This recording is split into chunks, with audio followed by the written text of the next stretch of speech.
नमस्कार, श्री स्वामी समर्थ. सर्वप्रथम तुमचे या व्हिडिओमध्ये स्वागत आहे.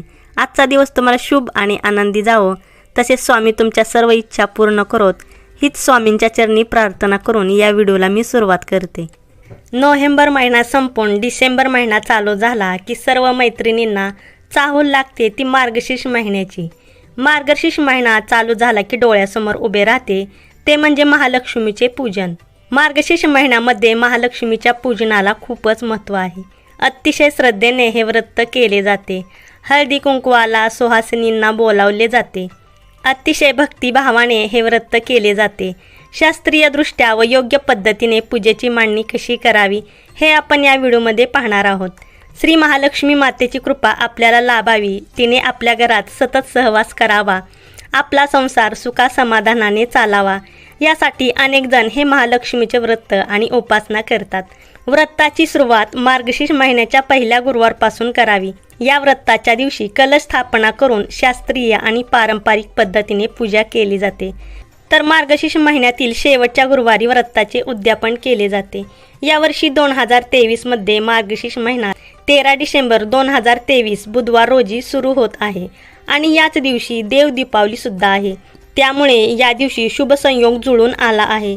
या महिन्याचा पहिला मार्गशीर्ष गुरुवार 14 डिसेंबर 2023 रोजी आहे. या दिवसापासून व्रताला सुरुवात करावी. पहिला मार्गशीर्ष गुरुवार 14 डिसेंबर 2023 रोजी आहे. दुसरा मार्गशीर्ष गुरुवार 21 डिसेंबर 2023 रोजी आहे. तिसरा मार्गशीर्ष गुरुवार 28 डिसेंबर 2023 रोजी आहे.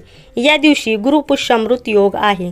चौथा मार्गशीर्ष गुरुवार 4 जानेवारी 2024 रोजी आहे आणि पाचवा मार्गशीर्ष गुरुवार 11 जानेवारी 2024 रोजी आहे.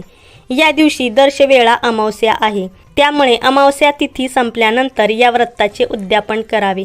पंचांगानुसार अमावस्या 10 जानेवारी 2024 बुधवार रोजी रात्री 8:11 चालू होऊन 11 जानेवारी 2024 गुरुवार रोजी सायंकाळी 5:27 संपणार आहे. त्यामुळे अमावस्या संपल्यानंतर तुम्ही व्रताचे उद्यापन करू शकता किंवा तुमच्याकडे जशी पद्धत आहे, परंपरा आहे, त्यानुसार सुद्धा तुम्ही या व्रताचे उद्यापन करू शकता. लक्ष्मी माता आपल्या भक्तांवर कधीच रागवत नसते. भक्तांनी केलेली तोडकी मोडकी पूजासुद्धा ती अतिशय भक्तिभावाने स्वीकारत असते. म्हणून मनात कोणतीही शंका न आणता अतिशय श्रद्धापूर्वक या व्रताची सांगता करावी. जर कोणत्या कारणास्तव या व्रताचे उद्यापन तुम्ही करू शकत नसाल तर त्याच्या पुढच्या गुरुवारी यथाशक्ती उद्यापन करावे. यावर्षी मार्गशीर्ष महिन्याचे 5 गुरुवार पडतात. त्यामुळे यावर्षी मार्गशीर्ष महिन्यात 5 गुरुवार हे व्रत केले जाणार आहे. हे व्रत कोणतीही कन्या, स्त्री, पुरुष कोणीही करू शकते. व्रत करणाऱ्या भाविकांनी बुधवारी सूर्यास्तापासून शुक्रवारी सूर्योदयापर्यंत कांदा लसूण खाणे टाळावे. 1 महिना व्रत काळात मांसाहार करू नये, मद्यपान करू नये. हे व्रत करणाऱ्यांनी पाणी, दूध आणि फळांचे सेवन करावे. उपवास निभवत नसेल तर फराळ किंवा इतर उपवासाच्या पदार्थाचे सेवन करावे. पूजा करताना आणि कहाणी वाचताना मन शांत आणि आनंदी असावे.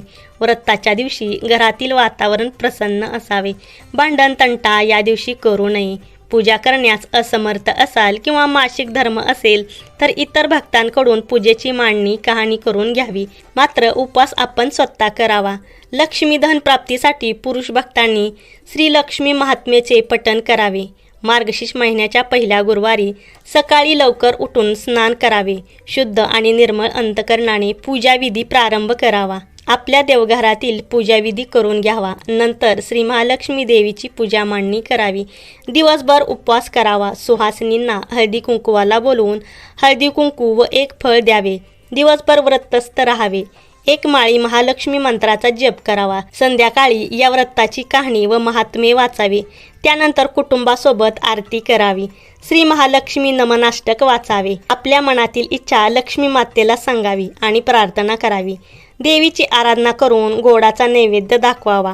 गायीसाठी 1 पान वेगळे काढावे. नंतर कुटुंबासोबत आनंदाने भोजन करावे। या दिवशी काही कारणास्तव बाहेर जावे लागले तर सकाळी लवकर पूजा मांडणी करूनच बाहेर पडावे। दिवसभर उपवास करावा। संध्याकाळी घरी आल्यानंतर कहाणी वाचून मगच उपवास सोडावा। तेही शक्य नसेल तर त्या ठिकाणी उपवास सोडावा। दुसऱ्या दिवशी म्हणजे शुक्रवारी पूजा विसर्जन करताना गणपतीची लक्ष्मीची आरती करून पूजा विसर्जन करावे। कलशातील पाणी घरात शिंपडून तुळशीला घालावे। कलशातील आंब्याची 5 पाने किंवा खाऊची 5 पाने शक्य असल्यास वाहत्या पाण्यात सोडावे किंवा कुंडीमध्ये झाडाच्या बुडाशी ठेवावीत आणि त्यावर निर्माल्य सोडावे। महालक्ष्मीचा फोटो देवघरात ठेवावा। नारळ, खारी, खोबरे इतर साहित्य पुढच्या गुरुवारसाठी कापडात बांधून ठेवावे। पूजा मांडणीच्या ठिकाणी हळदी कुंकू वाहून नमस्कार करावा। असे प्रत्येक गुरुवारी करावे। शेवटच्या गुरुवारी 5-7 कुमारिकांना किंवा सुहासिनींना यथाशक्ती भोजन द्यावे। हळदी कुंकू, फळे, महालक्ष्मी व्रत कथेचे एक पुस्तक द्यावे। शक्य असल्यास ब्राह्मणाला दान करावे। पूजेची मांडणी करताना ज्या ठिकाणी पूजा मांडणी करायची आहे ती जागा स्वच्छ पुसून घ्यावी। रांगोळीने स्वस्तिक काढून त्यावर पाट किंवा चौरंग मांडावा। चौरंगावर लाल कापड अंथरून घ्यावे। सर्वप्रथम दीपपूजन करून घ्यावे। हळदी कुंकू, अक्षदा, फूल वाहून दीपपूजन करून घ्यावे। या दिवशी अखंड दिवा तेवत ठेवावा। कोणत्याही शुभकार्याची सुरुवात गणपती बाप्पाच्या पूजनाने केली जाते।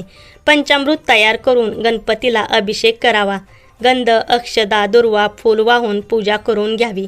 चौरंगावर माता लक्ष्मीच्या फोटोची पूजा मांडणी करून घ्यावी। हळदी कुंकू, अक्षदा, फूल वाहून फोटोची पूजा करावी। त्यानंतर कलश स्थापना करून घ्यावी। कलशावर स्वस्तिक चिन्ह काढून घ्यावे आणि हळदी कुंकवाचे 5 किंवा 7 पट्टे ओढावे। कलशामध्ये स्वच्छ पाणी भरून त्या पाण्यात हळदी कुंकू, अक्षदा, दुर्वा, सुपारी, नाणे, फूल वाहावे। कलशामध्ये आंब्याची डहाळी किंवा विड्याची 5 पाने ठेवावीत। कलशाला वस्त्र लावून घ्यावे। त्यानंतर कलशावर नारळ ठेवावा। नारळावर स्वस्तिक चिन्ह काढून नारळाला कलावा बांधावा। महालक्ष्मीचा चेहरा उपलब्ध असेल तर तो त्या नारळाला लावून घ्यावा। नारळाला लक्ष्मीचे रूप समजून सजवून घ्यावे। हळदी कुंकू, अक्षदा, फूल, वेणी, दागदागिने घालून या देवीची पूजा करून घ्यावी। श्रीयंत्र उपलब्ध असेल तर हळदी कुंकू, अक्षदा, फूल वाहून पूजा करून घ्यावी। गणपती बाप्पाचा आणि महालक्ष्मीचा विडा तयार करावा। विड्यावर सुपारी, खारी, खोबरे, हळकुंड, बदाम ठेवून देवीसमोर ठेवावे। त्यानंतर महालक्ष्मी व्रत कथेच्या पुस्तकाची हळदी कुंकू, अक्षदा, फूल वाहून पूजा करावी। त्यानंतर देवीची ओटी भरावी। ओटीमध्ये सौभाग्याचे लेणं, फळे घ्यावीत। ओटीवर हळदी कुंकू, फूल वाहून देवीची ओटी भरून देवीच्या समोर ठेवावी। देवीला गोडाचा नैवेद्य दाखवावा। वाटीमध्ये दूध नक्की ठेवावे। सुकामेवा उपलब्ध असतील ती फळे देवीच्या समोर ठेवावीत। नैवेद्यायम समर्पयामी असे बोलून नैवेद्य ग्रहण करण्यासाठी देवीला प्रार्थना करावी।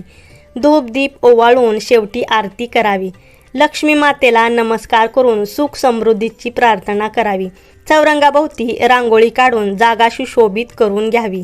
अशा पद्धतीने लक्ष्मी मातेची पूजाविधी संपन्न करावी। तर कसा वाटला आजचा व्हिडिओ खाली कमेंट करून मला नक्की सांगा।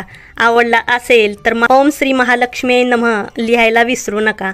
भेटूया पुढच्या व्हिडिओमध्ये एका नवीन आणि छानशा माहितीसह। तोपर्यंत तुम्हाला खूप खूप धन्यवाद। ओम श्री महालक्ष्मी नमो नमः।